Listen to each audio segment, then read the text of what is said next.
पीर तरीक़त रहबर राह शरीयत हज़रत मिराज मियां साहब क़िबला और दीगर उलमाए अहले सुन्नत मौलाना यूसुफ साहब क़िबला हज़रत बज़्म, अस्सलामु अलैकुम व रहमतुल्लाहि तआला व बरकातुहू। नहमदुहु व नसल्लिमु अला रसूलिहिल करीम। अम्मा बअद फ़अऊज़ु बिल्लाहि मिनश शैतानिर रजीम। बिस्मिल्लाहिर रहमानिर रहीम। क़ुल ला असअलुकुम अलैहि अजरन इल्लल मवद्दता फ़िल क़ुरबा। सदक़ल्लाहुल अज़ीम व सदक़ रसूलुहुन नबियुल करीम व नहनु अला ज़ालिका लमिनश शाहिदीन व शाकिरीन वल्हम्दुलिल्लाहि रब्बिल आलमीन। आइए हज़रात पूरी आवाज़ से बुलंद अल्लाहुम्मा सल्लि अला सय्यिदिना मौलाना मुहम्मद सल्लल्लाहु अलैहि सलातन व सलामन अलैका या रसूलल्लाह तआला अलैहि वसल्लम। न उरूज अच्छा है न ज़वाल अच्छा है, न उरूज अच्छा है न ज़वाल अच्छा है, रखे जिस हाल में खुदा वही हाल अच्छा है। सुभान अल्लाह। न उरूज अच्छा है न ज़वाल अच्छा है, रखे जिस हाल में खुदा वही हाल अच्छा है। ज़माने की निगाहों में वो रुसवा हो नहीं सकता। बोले सुभान अल्लाह। सुभान अल्लाह। ज़माने की निगाहों में वो रुसवा हो नहीं सकता। नबी कह दे जिसे ऊंचा वो नीचा हो नहीं सकता। नबी कह दे जिसे ऊंचा वो नीचा हो नहीं सकता। ज़मीने करबला का हर एक जर्रा झूम कर बोला, ज़मीने करबला का हर एक जर्रा झूम कर बोला,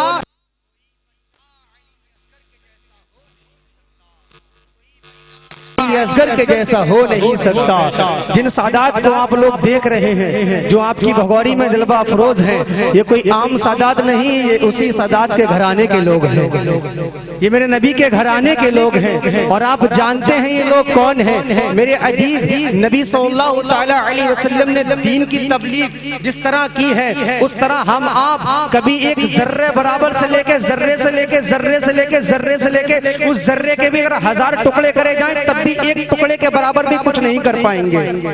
लेकिन मेरे प्यारे नबी सल्लल्लाहु तआला अलैहि वसल्लम ने अपनी इस कौम की उम्मत की खातिर दिन रात अगर रब की बारगाह में सजदा किया है तो यही लब पड़ता, रब्बे हबली उम्मती। लेकिन आजकल के नौजवान हमारे अजीज भाई, हमारे प्यारे भाई पता नहीं कौन सी गफलत में सो रहे हैं। अरे वो तारीखें भी याद करें मेरे प्यारे कि जिस तारीख में नबी सल्लल्लाहु तआला अलैहि वसल्लम ताइफ के मैदान में गए थे, इस्लाम की दावत देने के लिए गए थे, वाहिद खुदा की प्रस्तुति करने के लिए गए थे। मेरे अजीजों जरा मुझे बताओ तो सही, क्या हमारे नबी ने अपनी उम्मत की खातिर कैसे कैसे पैगामों को दिया है। इस्लाम बचाने की खातिर, इस्लाम को फैलाने की खातिर मेरे नबी सल्लल्लाहु तआला अलैहि वसल्लम ताइफ के मैदान में जाते हैं। ताइफ के मैदान में जाने के बाद लोगों को इस्लाम की दावत देते हैं। मेरे अजीज आज अगर हमारे घर से ना अगर इस्लाम बचाने की खातिर आज हमें इस्लाम की कदर नहीं है, आज हमें इस्लाम की वैल्यू पता नहीं है, उसकी वजह क्या है? उसकी वजह यह है कि न इस्लाम बचाने की खातिर हमारे अब्बा ने कुर्बानी दी है, न इस्लाम बचाने की खातिर हमारे भाई ने कुर्बानी दी है। अरे इस्लाम का दर्द तो उन लोगों से पूछा जाए जिनके इस्लाम बचाने की खातिर जिनका बेटा भी शहीद हुआ है, जिनका भाई भी शहीद हुआ है, जिनका बाबा भी शहीद हुआ है। हमें इस्लाम फ्री में मिला है, इसलिए हमें इसकी कदर नहीं है। अरे पूछो करबला वालों से कि जिन्होंने इस्लाम को बचाने की खातिर, इस्लाम को फैलाने की खातिर 6 महीने की अली असगर को ना देखा, 18 साल के कासिम को ना देखा, अली अकबर की जवानी को ना देखा और मोहम्मद के बचपने को ना देखा। अरे मेरे अजीज कौन सी नींद में सूत होता है। अरे इस्लाम बचाने की खातिर मौला हुसैन ने अपने पूरे पूरे बच्चों को, पूरे कुनबे को लुटा दिया, इस्लाम को बचा लिया। अपने बच्चों को देकर इस्लाम को बचाया, अपने भाई की निशानी को देकर इस्लाम को बचाया, अपने बेटे को देकर इस्लाम को बचाया और मोहम्मद को देकर इस्लाम को बचाया।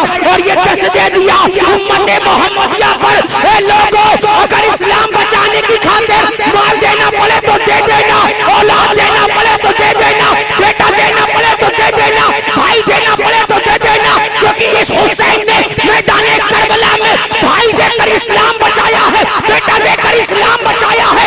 इस हुसैन ने इस्लाम बचाने की खातिर सब कुछ लुटा दिया। अगर इस्लाम बचाने की खातिर जान देना पड़े तो दे देना, क्योंकि हुसैन ने इस्लाम बचाने की खातिर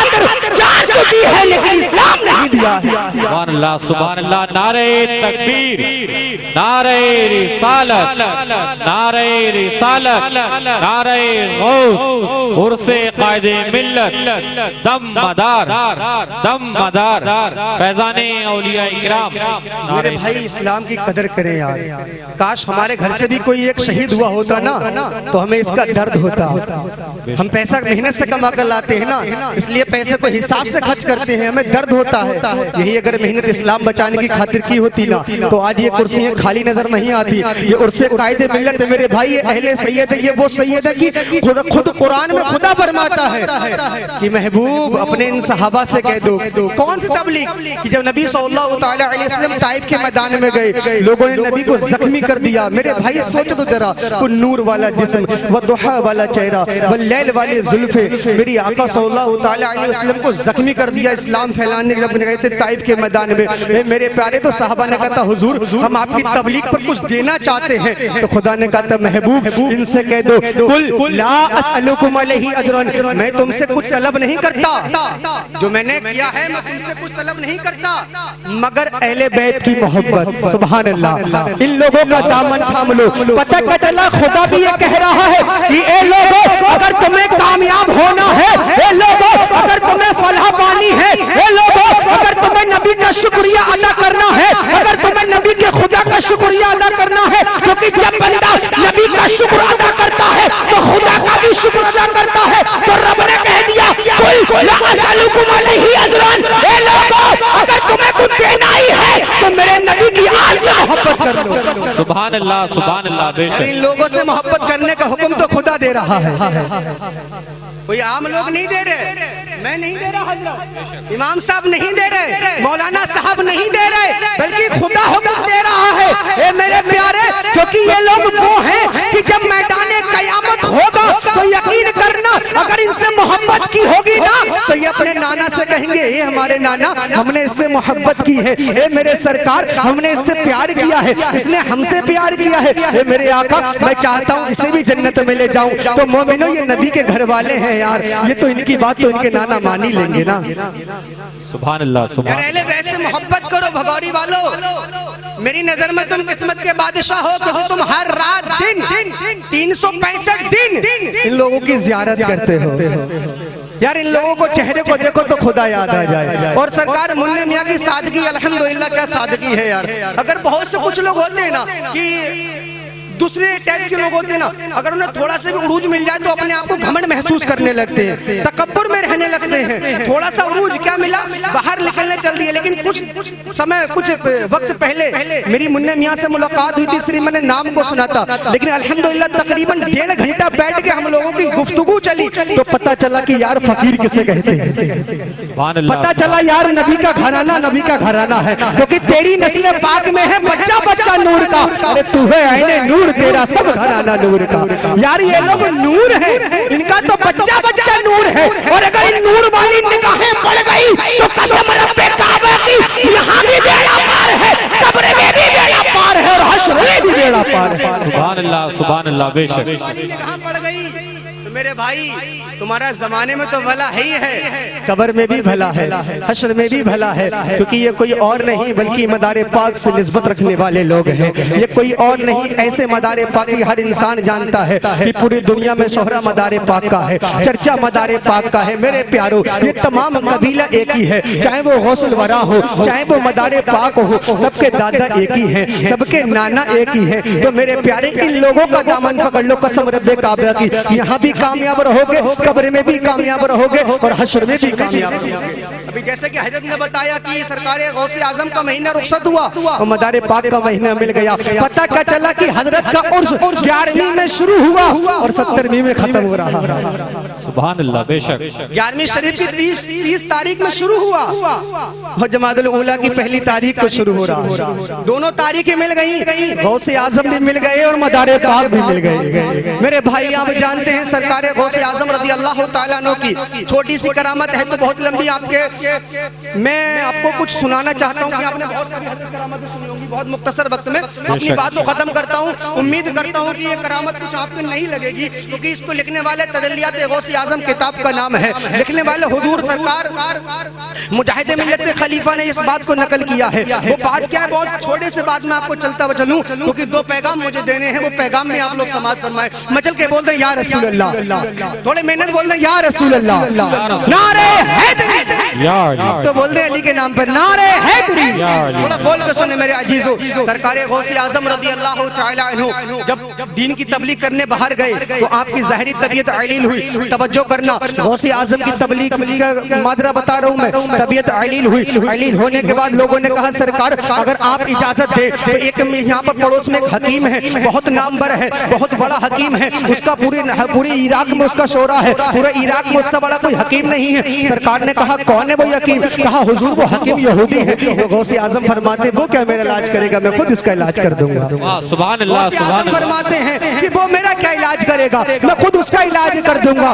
मेरे प्यारे, जब इतनी बात कही थी लोगों ने कहा नहीं हुजूर आप इजाजत तो दे दे। कहा ठीक है, अच्छा जाओ बात कर लो। तजल्लियात गौसे आजम किताब का नाम है, जहन में भी नोट करते चले मेरे अजीजों। लेकिन जब उस हकीम से पास गए, उससे कहा कि हमारे शेख की तबीयत अलील हो गई है, हमारे शेख की तबीयत बहुत खराब हो गई है, आप उनका इलाज कर दे। उस हकीम ने कहा था जैसे इस आज के वक्त में पैथोलॉजी लैब होती है, खून और पेशाब की जांच होती है। उस हकीम ने कहा जाओ अपने शेख का यूरिन लेकर आओ।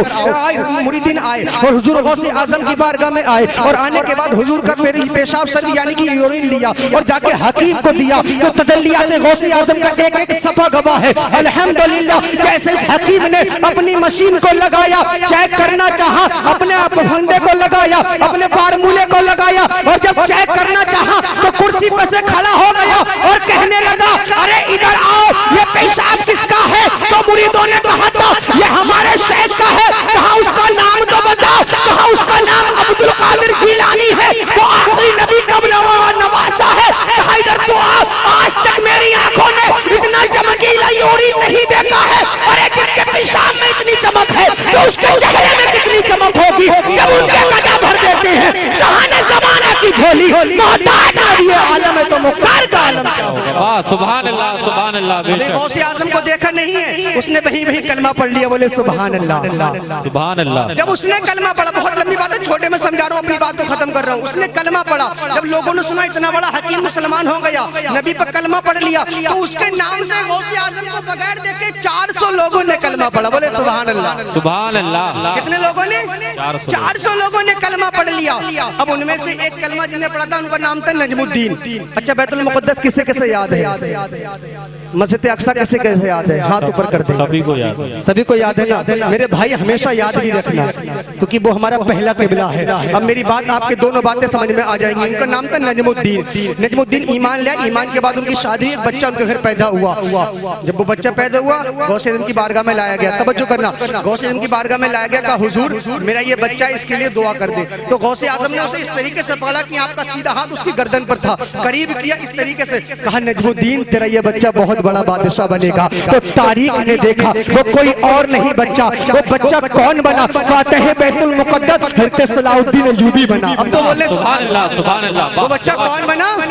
सलाहुद्दीन अय्यूबी बना। मेरे अजीजों, वही सलाहुद्दीन अय्यूबी जिनने बैतुल मुक़द्दस को आजाद किया था। अपने वक्त के, अपने टाइम के आखिरी वक्त को गिन रहे थे, इतने में फौज का कमांडर आ गया और कहने लगा हुजूर आप क्या कर रहे हो? कहा मैं अपने वक्त का आखिरी वक्त की घड़ी गिन रहा हूँ। कहा हुजूर मेरी ये तमन्ना थी कि आप इस तरीके से अपने मर्ज के साथ में इंतकाल करेंगे। कहा तू क्या चाहता है? कहा मेरी ये ख्वाहिश थी कि आप जंग में शहीद होते, आपने इतनी सारी जंगें लड़ी हैं, मेरी ये तमन्ना थी कि जब आप शहीद होते तो गाजी की जगह शहीद होता, शहीद सलाहुद्दीन अय्यूबी लिखा होता। कहा क्या बात करता है? कहा मेरा दिल चाहता कि आपकी गर्दन कट जाती, लोग आपको शहीद कहते, आप बहुत बड़े लागर हो चुके थे, कमजोर हो चुके थे, लेकिन जाहो जलाल में उठे और उसके गिरमान को पकड़ कर खींचा। कहा क्या बात करता है? अबे दुनिया में ऐसी किसी माँ ने ऐसा बेटा पैदा नहीं करा, दुनिया में ऐसी कोई तलवार नहीं बनी कि जिस गर्दन पर गौसे आज़म का हाथ हो उस गर्दन को कोई काट के वाह सुभान अल्लाह सुभान अल्लाह सुभान अल्लाह बेशक हिमायत का हो पंजा तेरा,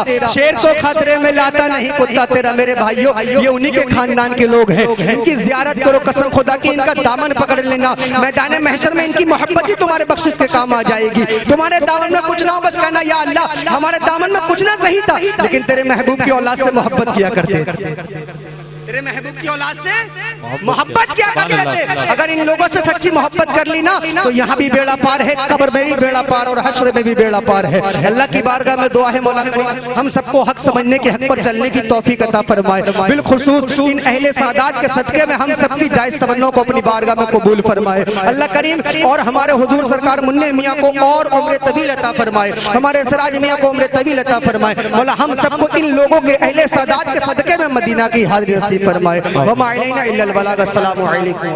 वालेकुम अस्सलाम व रहमतुल्लाहि।